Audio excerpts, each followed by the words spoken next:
ബെന്നി മാത്യൂസ്, പായിപ്പാട് ജലോത്സവ സമിതിയുടെ വൈസ് ചെയർമാനാണ്. ഒപ്പം തന്നെ ആനാരി ചുണ്ടൻവള്ള സമിതിയുടെ സെക്രട്ടറിയുമാണ്.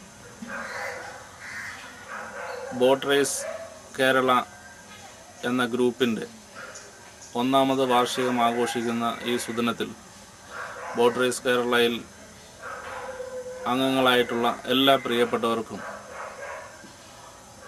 ഓണാശംസകൾ നേരുന്നതോടൊപ്പം ഈ ബോട്ട് റേസ് കേരള എന്ന ഗ്രൂപ്പ് ഈ വള്ളംകളി രംഗത്ത് വളരെ വിലപ്പെട്ട സംഭാവനകൾ നൽകുന്ന സജീവമായ ചർച്ചകൾ നയിക്കുന്ന ഒരു ഗ്രൂപ്പായി വളർന്നു വരട്ടെ എന്ന് ഈ അവസരത്തിൽ ആശംസിക്കുകയാണ്. ബോട്ട് റേസ് കേരളയെ സംബന്ധിച്ച് പറയുമ്പോൾ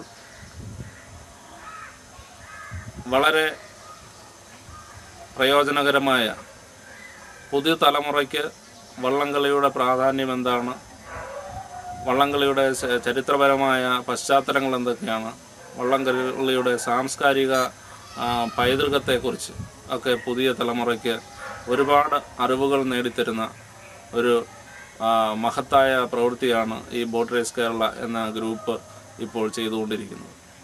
കേരളത്തിലെ നിരവധിയായ ചെറുതും വലുതുമായ ജലോത്സവങ്ങൾ, ഏറ്റവും വലിയ ഓളപ്പരപ്പിലെ ഒളിമ്പിക്സ് എന്ന് അറിയപ്പെടുന്ന നെഹ്റു ട്രോഫി ജലോത്സവം, ചരിത്രപ്രസിദ്ധമായ പായിപ്പാട് ജലോത്സവം, ചമ്പക്കുളം മൂലം വള്ളംകളി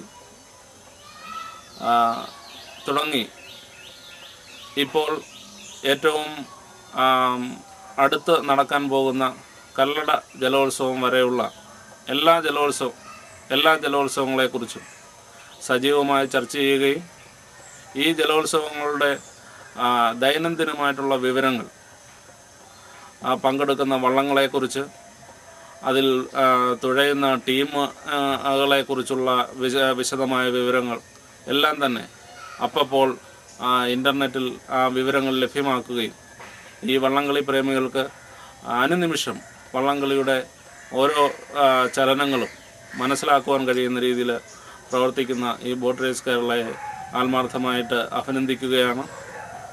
വളരെ സജീവമായി ഏറ്റവും പ്രധാനമായും പ്രത്യേകിച്ച് പറയുവാനുള്ളത്, ഓരോ വള്ളംകളികളെ സംബന്ധിച്ചും ആ വള്ളംകളികൾ നടന്നുകൊണ്ടിരിക്കുമ്പോൾ തന്നെ ആ വള്ളംകളിയിൽ ഉണ്ടാകുന്ന പ്രോഗ്രസ്, ഓരോ ഹീറ്റ്സിലും ജയിക്കുന്ന വള്ളങ്ങളുടെ വിവരങ്ങൾ, ഫൈനലിൽ വരുന്ന വള്ളങ്ങളുടെ വിവരങ്ങൾ, ഏറ്റവും ഒടുവിൽ വിജയിയാകുന്ന വള്ളത്തിൻ്റെ വിവരങ്ങൾ, ഈ വിവരങ്ങളൊക്കെ തന്നെ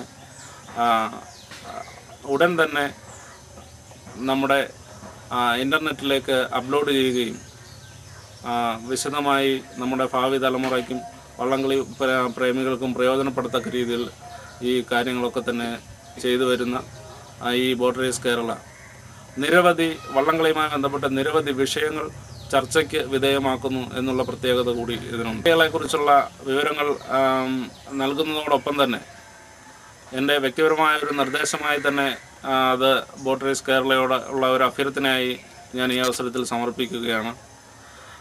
നമ്മുടെ സാംസ്കാരിക പൈതൃകത്തിൻ്റെ ഭാഗമായ വഞ്ചിപ്പാട്ട്, അതായത് വെച്ചുപാട്ട് അല്ലെങ്കിൽ മത്സര ഓന്മുഖമായിട്ടുള്ള പാട്ടുകൾ അല്ലെ മറ്റ് പാട്ടുകളെ അല്ല ഉദ്ദേശിക്കുന്നത്.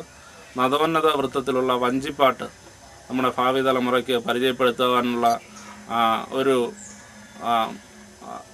താല്പര്യം കൂടി ബോട്ട് റേസ് കേരള കാണിക്കുകയും ആ വഞ്ചിപ്പാട്ടിനെക്കുറിച്ചും വഞ്ചിപ്പാട്ട് രംഗത്ത് വിദഗ്ധരായിട്ടുള്ള ആളുകളെ പ്രോത്സാഹിപ്പിക്കുന്ന തരത്തിലുള്ള അല്ലെങ്കിൽ അവരെ ആദരിക്കുന്ന തരത്തിലുള്ള ഒരു പ്രവർത്തനം കൂടി ബോട്ട് റേസ് കേരളയുടെ ഭാഗത്തു നിന്നുണ്ടാകണം എന്ന് ഈ അവസരത്തിൽ അഭ്യർത്ഥിക്കുകയാണ്.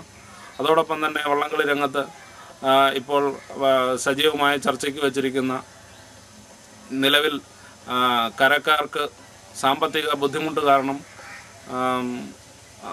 വള്ളംകളിയുമായി മുന്നോട്ട് പോകാൻ കഴിയാത്ത ചില ചുണ്ടൻ വള്ളങ്ങൾ, അത് ചുണ്ടൻ വള്ളങ്ങളെല്ലാം തന്നെ കേരളത്തിൻ്റെ സാംസ്കാരിക പൈതൃകത്തിൻ്റെ ഭാഗങ്ങളാണ്. പക്ഷേ ആ ചുണ്ടൻ വള്ളങ്ങൾ നടുഭാഗം, കാവാലം, പാർത്ഥസാരഥി തുടങ്ങിയ ചുണ്ടൻ വള്ളങ്ങൾ പുതുക്കി പണിയാൻ സാമ്പത്തികമായ ബുദ്ധിമുട്ട് കാരണം പുതുക്കി പണിയാൻ നിവൃത്തിയില്ലാത്ത രീതിയിൽ കരയ്ക്ക് വള്ളപ്പുരയിൽ വിശ്രമിക്കുന്ന സാഹചര്യമാണ് നിലവിലുള്ളത്. അപ്പം ആ വള്ളങ്ങളൊക്കെ തന്നെ കേരളത്തിൻ്റെ സാംസ്കാരിക പൈതൃകങ്ങളായി സംരക്ഷിച്ചുകൊണ്ട് തന്നെ ആ മേഖലയിലുള്ള ജലോത്സവ പ്രേമികൾക്ക് വള്ളംകളിയിൽ പങ്കെടുക്കുവാൻ പുതിയ ചുണ്ടൻ വള്ളങ്ങൾ ഉണ്ടാകുകയോ ആ രീതിയിലുള്ള ഒരു ശ്രദ്ധ ബഹുമാനപ്പെട്ട അധികാരികളുടെ ഭാഗത്തു നിന്നുണ്ടാകണം എന്ന് ഈ അവസരത്തിൽ അഭ്യർത്ഥിക്കുകയാണ്. അതോടൊപ്പം തന്നെ വള്ളംകളിയുമായി ബന്ധപ്പെട്ട് പറയുമ്പോൾ എടുത്തു പറയത്തക്ക ഒരു കാര്യമുള്ളത്, വള്ളംകളി രംഗത്ത് ഇന്ന് മുൻകാലങ്ങളെ അപേക്ഷിച്ച്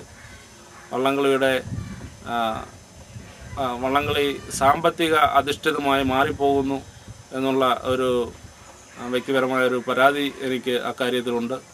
കാരണം പണ്ട് നമ്മുടെ ചുണ്ടൻ വള്ളങ്ങളെല്ലാം തന്നെ നമ്മുടെ നാട്ടുകാർ കയറി ജാതിക്കും മതത്തിനും രാഷ്ട്രീയത്തിനുമൊക്കെ അതീതമായി നാട്ടുകാർ ഒറ്റക്കെട്ടായി ചുണ്ടൻ വള്ളത്തിൽ കയറി തുഴഞ്ഞ്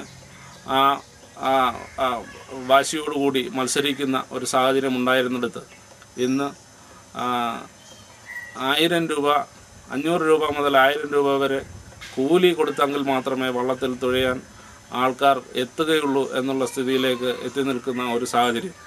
ഒരുപക്ഷെ IPL പോലുള്ള മഹാമേളകളെ സംബന്ധിച്ച് താരതമ്യപ്പെടുത്തി നോക്കുമ്പോൾ അത് ഒരു നല്ല കാര്യമായി വ്യാഖ്യാനിക്കപ്പെടാം എങ്കിൽ തന്നെയും വളരെയധികം ചെലവുകൾ പ്രതീക്ഷിക്കുന്ന ഏറ്റവും കൂടുതൽ വള്ളങ്ങൾ നാട്ടുകാരുടെയും കരക്കാരുടെയും വകയായിട്ടുള്ള ചുണ്ടൻ വള്ളങ്ങളാണ് ഏറ്റവും കൂടുതലുള്ളത്. അങ്ങനെ നാട്ടുകാരുടെയും കരക്കാരുടെയും വള്ളങ്ങൾ 1000-ഉം അതിനു മുകളിലും തുക കൊടുത്ത് തുഴച്ചിൽക്കാരെ കൊണ്ടുവന്ന് തുഴയിച്ച് മത്സരത്തിൽ പങ്കെടുക്കുക എന്നുള്ളത് വളരെ ശ്രമകരമായൊരു ജോലിയാണ്. അത് അങ്ങേയറ്റം വിഷമകരവുമാണ്. അപ്പോൾ അത്തരം കാര്യങ്ങൾ പ്രോത്സാഹിപ്പിക്കപ്പെടേണ്ടതുണ്ടോ എന്നുകൂടി ഈ അവസരത്തിൽ ബോട്ട് റേസ് കേരളയിൽ ചർച്ച ചെയ്യണം എന്നാണ് ഞാൻ ആവശ്യപ്പെടുന്നത്. ഈ ബോട്ട് റേസ് കേരളയുടെ ഈ 1ാം വാർഷിക ദിനത്തിൽ ഒരിക്കൽ കൂടി ബോട്ട് റേസ് കേരളയിൽ അംഗങ്ങളായിട്ടുള്ള എല്ലാ പ്രിയപ്പെട്ടവർക്കും ഒരിക്കൽ കൂടി എല്ലാവിധ ഭാവുകങ്ങളും നേർന്നുകൊണ്ട് നിർത്തുന്നു. നന്ദി.